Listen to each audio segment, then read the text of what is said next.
o livro de Efésios, capítulo 1, verso 9 e verso 10. Descobrindo-nos o mistério da sua vontade, segundo o seu beneplácito que propusera em si mesmo, de tornar a congregar em Cristo todas as coisas na dispensação da plenitude dos tempos, tanto as que estão no céu como as que estão na terra.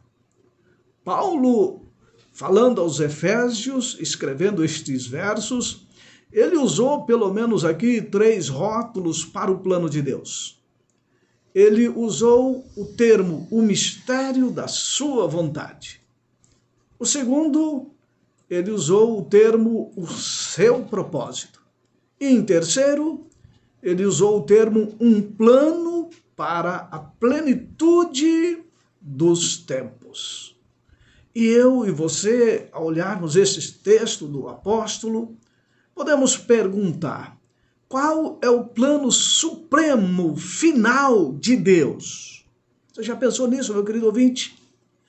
E Paulo responde que o plano dele é unir em Jesus tudo, em todos os lugares. Unir em Jesus tudo, em todos os lugares. Que plano maravilhoso! Que plano inusitado! Esse plano de unir tudo em Jesus quer dizer, ou significa, que ele quer conduzir, ou não apenas quer, mas ele vai conduzir, ele vai somar, ele vai fazer convergir todas as coisas em Cristo.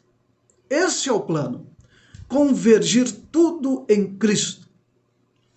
Assim, o plano supremo de Deus é Jesus, Jesus no topo do plano divino, Jesus no plano escatológico, no plano profético, Jesus no plano evangélico.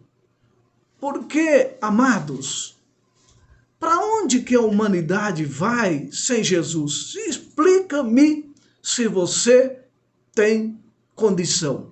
Para onde a humanidade vai se não formos para Jesus? Qual é o caminho? Qual é a finalidade da existência humana se não for Jesus? Se não for a bondade de Deus, a graça, a misericórdia, a salvação, a vida? Amados ouvintes, nós precisamos de entender que a vida neste planeta Terra, a vida nesse universo é Jesus. Não há vida sem Jesus, não há vida sem Deus, não há existência de nada, absolutamente nada sem Deus. Sem Deus, esse universo seria um verdadeiro vazio. Sem Deus, nem o universo existiria. Ah, meus amados, sem Deus, nada. Não há existência de nada, nem do nada. Sem Deus, nem do nada existiria existência. Ou se é que existe existência do nada, né? Mas nem o nada existiria sem Deus. Portanto, é por isso que o plano absoluto, o plano máximo é convergir em Cristo todas as coisas. Ele está no topo, queira você ou não, Jesus está no topo de todas as coisas. Esse plano centrado em Cristo, ele foi elaborado, não foi de última hora, ele foi elaborado antes da fundação do mundo, diz Efésios 1, verso 4. Então, esse plano ele é tão amplo, que abrange todo o tempo. como diz Paulo, a plenitude dos tempos. Então abrange todo o tempo, passado, presente e futuro. Passado que nós não entendemos, um presente que não compreendemos, um futuro que não chega em nossa imaginação. O que é isso? Portanto, esse plano de Deus, centrado em Cristo, abrange a plenitude dos tempos, passado, presente e futuro. Todas as coisas é o espaço. Então, tempo e espaço. Tempo, a plenitude dos tempos. Espaço, todas as coisas, tanto as que estão no céu, como as que estão na terra. Tudo isto centrado na pessoa de quem, meus amados? De Jesus Cristo. Não é centrado no humano, é centrado na pessoa de Jesus Cristo, entenda isso. Não é centrado em nenhuma outra divindade. Não é centrado nos anjos. Não é centrado em nenhuma outra, se porventura há divindade. Sim, não é centrada nos anjos, nos seres celestiais, a não ser na pessoa de Cristo. Não é centrada no inimigo que caiu, que foi derrotado. É centrado na pessoa de Jesus Cristo.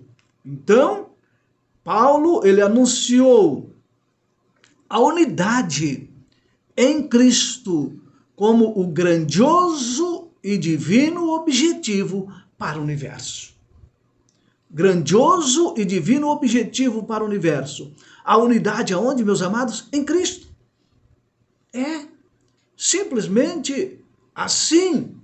Então, quando Paulo ele vai discutir o plano divino para a plenitude do tempo, ele compartilha esse tema, escrevendo ele aos irmãos de Éfeso, e ele buscou mostrar que esse plano está centrado em Cristo, fundamentado na sua morte e na sua ressurreição, e na sua ascensão, e na sua exaltação diante do Pai. Perceba? Paulo fundamentou este argumento porque Jesus morreu, porque Jesus ressuscitou, porque ele ascendeu ao céu, porque ele foi exaltado diante de Deus e recebeu todo o poder no céu e na terra. Percebeu? E agora, então, se há um fundamento, o porquê Jesus? Vou repetir o porquê Jesus. Porque ele morreu, ele ressuscitou, ele ascendeu ao céu e foi exaltado na presença do Pai. Ele foi entronizado. Ele recebe todo o poder do Pai. Ele recebe todo o poder nos céus e na terra. E agora, Jesus, quando esteve aqui, ele fundou a igreja. Ele fundou a igreja. E a igreja é para unificar os elementos diferentes que são os seres humanos. Unir a humanidade, judeus e gentios, uni-lo a Jesus. Assim como o Pai e o Filho e o Espírito Santo estão unidos, Jesus, então, ele busca unificar toda a humanidade na sua pessoa. Para isso, ele edifica a sua igreja. E a igreja, quando ela está unida, a igreja unida, meus queridos, sinaliza ao inimigo Satanás que o plano divino está em andamento. Satanás, o plano de Deus está em andamento. Que é eliminar toda discórdia. É unificar nele. Unir nele, porque nele não há discórdia. Nele não há guerra. Nele não há contravenção. Nele não há mentira, erro. Por isso, unificar a igreja. Tanto a igreja da terra como a igreja do céu. A igreja celestial. unir toda a criação de Deus, a criação inteligente, unida, unificada como é unido o Pai, o Filho e o Espírito Santo, unir para um propósito de adorá-lo, porque ele é digno de toda adoração, todo louvor. E o inimigo olha assim, a igreja está unida, e assim essa igreja vai me derrotar. O inimigo Satanás sabe disso, porque Cristo, unido ao Pai, ao Espírito Santo, a sua igreja se torna vitoriosa, vitoriosa. E isso anuncia ao diabo que o governo dele vai ter fim, vai acabar. Porque no governo de Satanás não há unidade. Não há unidade. No governo de Satanás só há discórdia, mal, só há racha, vamos assim dizer. A Bíblia diz que o diabo desceu até nós cheio de ira, cheio de fúria, sabendo que pouco tempo lhe resta. Sabe por quê? Porque Cristo, unindo a divindade, unindo a sua igreja, faz da igreja uma igreja vitoriosa. E o diabo sabe disso. O diabo sabe então que pouco tempo lhe resta. Portanto, um chamado veemente de Paulo é para que eu e você, queridos ouvintes, unidos em Cristo, vivamos a unidade.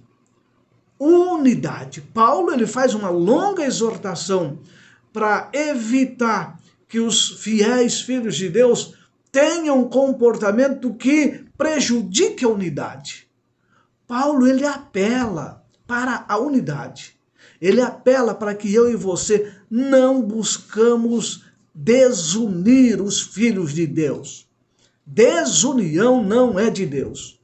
Por isso, convergir em Cristo todas as coisas, isso é união. Eu e você precisamos de nos unir a Cristo, convergir na pessoa de Cristo. E aí não vai haver desunião dentro da sua igreja, né? Então, falando aqui da igreja, Paulo, ele argumenta de uma forma animadora, dizendo que a igreja é um exército que marcha unido, um exército que marcha unificado, um exército que promove uma luta contra o mal, um exército que promove vigor, um exército que busca a paz em nome de Jesus Cristo. Percebeu?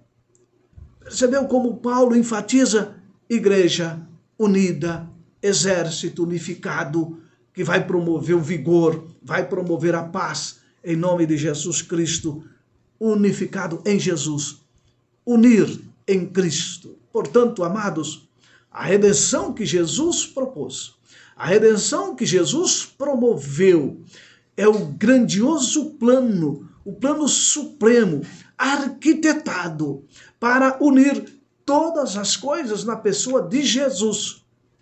Porque unir aonde? Aonde que a humanidade devia se unir? E se nós estivermos unidos em Jesus, sabe, a vitória vai ser certa. Vai doer aqui nesse planeta Terra. Vai ser difícil. Vamos chorar.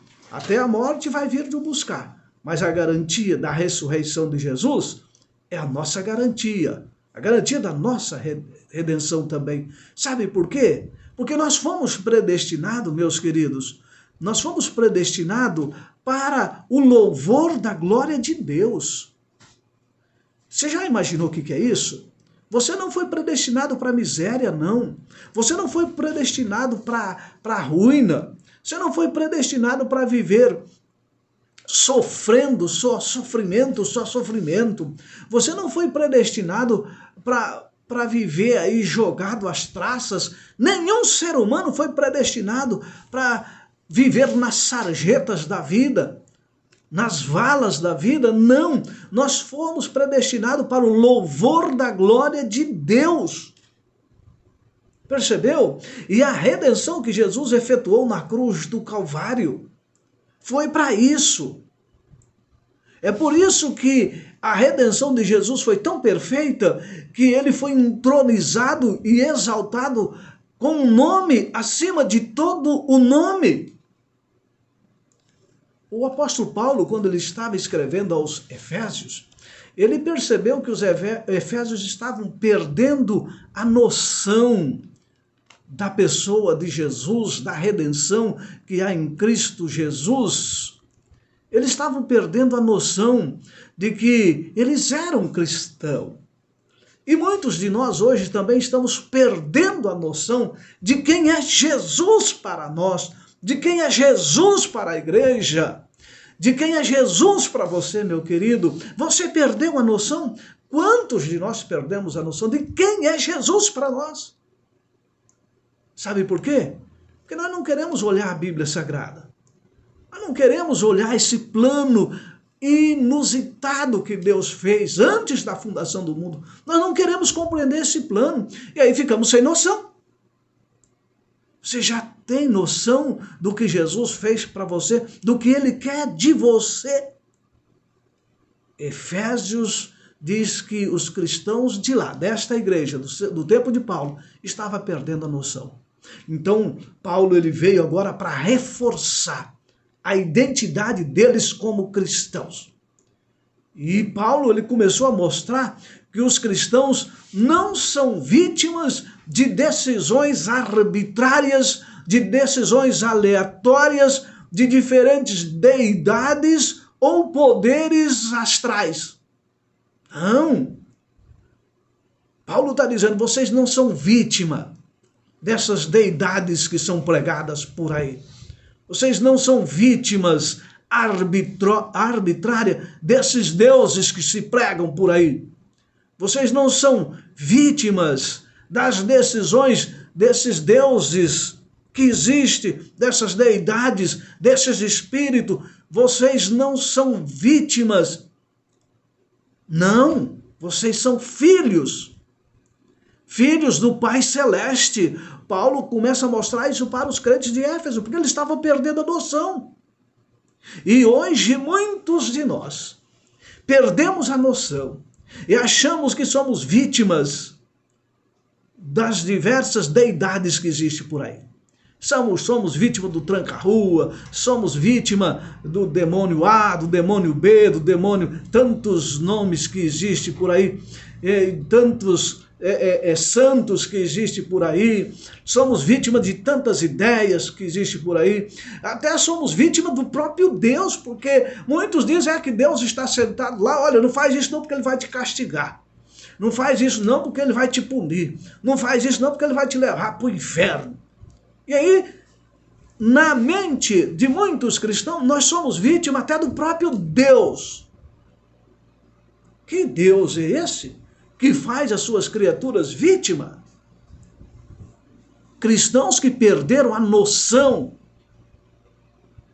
E Paulo diz, vocês são filhos de Deus, criado à imagem de Deus, criado para o louvor da sua glória. Vocês são herança de Deus. Herança.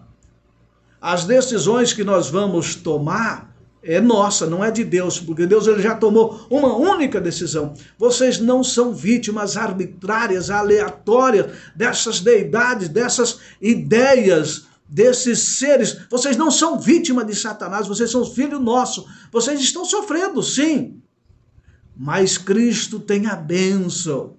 Ele tem a vitória, vocês são herança dele. Além de vocês serem herança dele, vocês têm uma herança. Ele vai lhe dar uma herança. Está garantida esta herança. O propósito de Deus, meus queridos, o conselho de Deus e a vontade de Deus quer atuar em nós para não vivermos como vítima de Satanás e de suas deidades, ou das deidades que porventura existem por aí.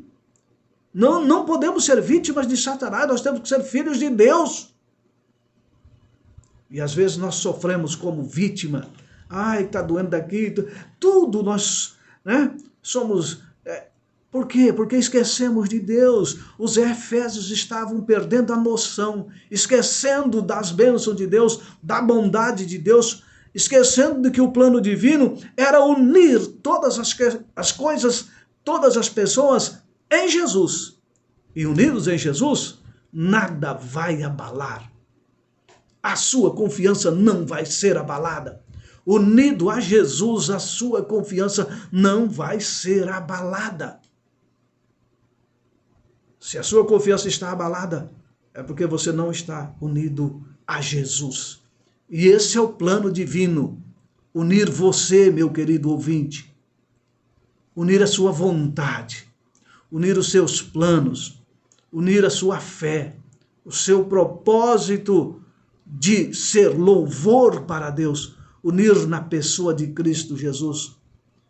A vitória de Cristo, meus queridos, deve ecoar na nossa vida, na vida dos fiéis filhos de Deus. E Paulo, ele diz: bendito seja o Deus e Pai de nosso Senhor Jesus Cristo, porque somos herança dele. Ele existe para nos fazer vitorioso, nos deu o privilégio de sermos vitoriosos em Cristo Jesus, vitorioso contra o pecado, vitorioso contra o inimigo Satanás, sermos vitoriosos e não vítimas. Percebeu, meus queridos? Você já recebeu uma herança, já recebeu, porque Jesus morreu por você. Ele morreu por mim para nos dar a herança. Se ele não tivesse morrido, a nossa herança seria morte eterna. Mas como ele morreu e ressuscitou, ascendeu ao céu, foi entronizado e exaltado, a sua herança está garantida. Que tesouro valioso é a herança que Deus propôs para mim, para você. Não há como comparar a recursos financeiros a herança que Deus já propôs através do seu Filho amado Jesus Cristo. Não há valor, não há soma para a herança que você tem a receber, que já está garantida através da morte de Jesus. Os cristãos fiéis já receberam a herança. E agora nós precisamos de tomar posse dessa herança. E Deus nos tomou como sua herança. Você é herança de Deus, tá, meu querido? Eu não sei como você está. Como está a sua vida com Deus? Mas você é uma herança de Deus. Esse é o propósito dele. Agora você vai abraçar esta herança que ele propôs para você? Lá no Antigo Testamento, o povo de Deus já era chamado de herança. Deuteronômio 9, Deuteronômio 32, Zacarias 2, fala do seu povo, o povo de Israel, como herança. Você já imaginou? Que sentimento isso lhe traz? Eu sou herança de Deus, sim. E quando a gente recebe uma herança, a gente recebe com muita assim, alegria, né? Porque alguém deixou para nós aquela herança e Deus tomou você como herança. É, muito bem, nós nos tornamos uma herança de Deus. Deus sabe o valor que você tem. E Paulo desejou incutir na mente dos crentes de Éfeso que eles entendessem o valor supremo de uma alma para Deus, de um ser humano para Deus. Um valor inestimável. Vocês, Éfesos ou Efésios, são heranças de Deus. Não perca esta vocação. Vocês, além de ser uma herança, vocês têm uma herança a receber. Sabe, Efésios 11, verso 1, verso 13 e 14, em quem também vós estáis, depois que ouvistes a palavra da verdade, o evangelho da vossa salvação, tendo nele crido, foste selado com o Espírito Santo da promessa, o qual é o penhor da nossa herança, para a redenção da possessão de Deus, para o louvor da sua glória. Hoje não tanto, mas ainda existe. Mas no passado existia muito alguém que empenhava alguma coisa para garantir uma dívida. Penhor. Às vezes as pessoas, eles avalizavam, um avalista, avalizavam. E o Espírito Santo, meus queridos, é essa garantia da nossa salvação. É isto. O Espírito Santo é o selo de garantia. É o Espírito Santo que identifica eu e você, meu amado ouvinte, como filho de Deus, servo de Deus. E no Antigo Testamento o selo, ele era usado em várias funções. E até hoje o selo ainda é usado, não é? Sim, muitas funções tinha o selo no Antigo Testamento. Sabe, agora o Espírito Santo, ele diz que você é propriedade de Deus, porque ele sela você. Um selo era garantia de propriedade, de proteção. Percebeu? Proteção, propriedade. Algo valioso, que não devia ser violado, não devia ser rompido aquele selo sem autorização do dono. O Espírito Santo é o selo. E Paulo diz, olha, vocês receberam o Espírito Santo da promessa. Vocês receberam. Este vos selou para a redenção. Jesus morreu, ele garantiu. Mas além de ele garantir, através da sua morte, ele envia o Espírito Santo, nos sela. Nos sela.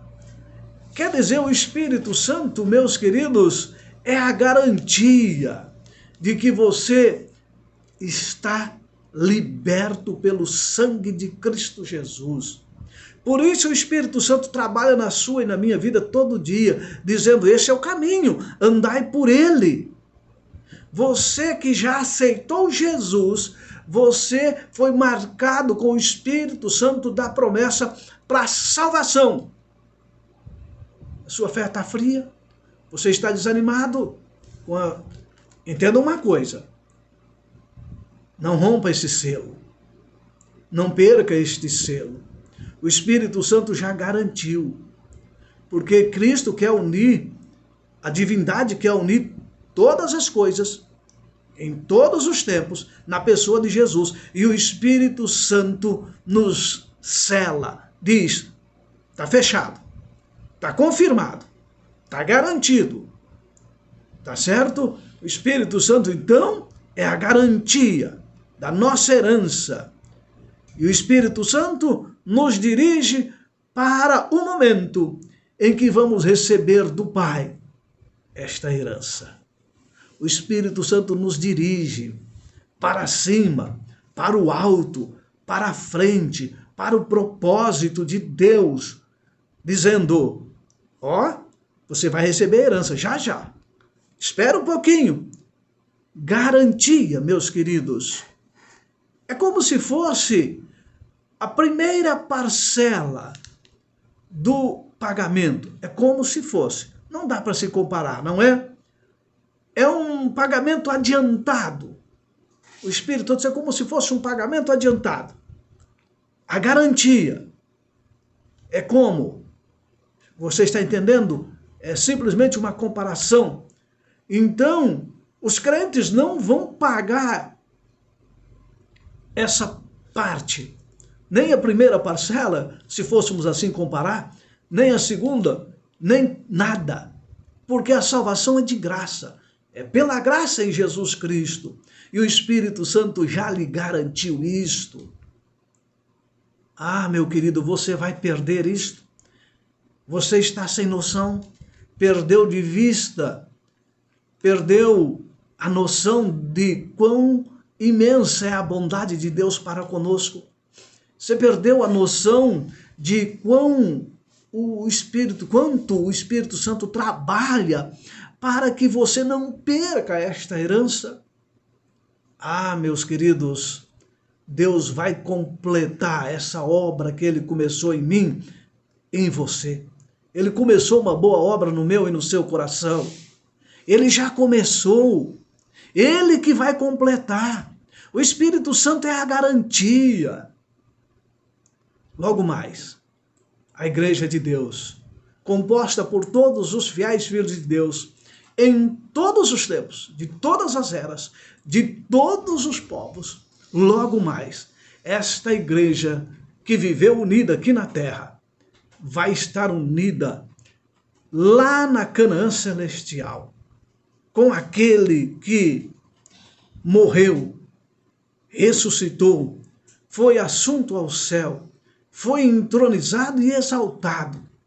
A igreja estará unida, a igreja dos céus e da terra, para o cumprimento real do propósito divino, que é unir nele todas as coisas.